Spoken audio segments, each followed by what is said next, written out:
caawa Cristiano Ronaldo oo ka tagi doono Real Madrid uu tagi doono naadiye ka mid ah naadiyada Yurub ama kuwa kale caalamkaba baraha warbaahinta ee sportiska caalamka taasoo ay u sababtahay shacbiyadda Cristiano Ronaldo uu leeyahay iyo qiimaha kadib markuu magaciisa ku lifaaqmay naadigii Manchester United uu ku weynaaday iyo naadiye kale oo markaa doonayay inay la heshiiyaan xilligaasi oo Paris Saint-Germain ka mid ahaa taasoo warbixin fara badan jaraa'idka lagu soo qoray in isbedel halkaasi uu ka dhici doono haddaba si kasta ha ahaatee weli madow baa naga xidhan mustaqbal Cristiano Ronaldo sama laga yaabaa inuu ka tago ama safafka naadiga Real Madrid haddaba waxaa soo hadala waxa keenay naadiga Juventus oo aad u doonaya in uu hanto ciyaartooyga qaaliga ah ee Cristiano Ronaldo uu doono inuu Mercato ka ciyaaro Torino Juventus taasoo baraha jaraa'idka uu ku qorantay Ronaldo Juve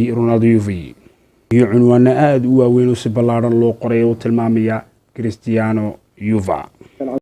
haddaba journalkaas baa soo saaray in lacagta uu la siisanayo Cristiano Ronaldo ay tahay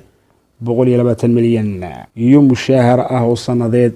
lagu qiimeynayo 40 milyan oo euro qiimahaasina wuxuu tilmaamay waa labilaab uu ka qaadan jiray naadigiisii hore ee Real Madrid halka journalada qaar ee Talyaaniga cambaarayeen qiimaha inta leeg oo ilaaleen waa hoos u dhac buu ku keenaya naadiga laakiin ay jawaabtoodu ay ahayd in Cristiano Ronaldo isagu uu qiime leeyahay uu soo celin karaya lacagtaasi oo ah tii xayeysiisay iyo shirkadaha qaar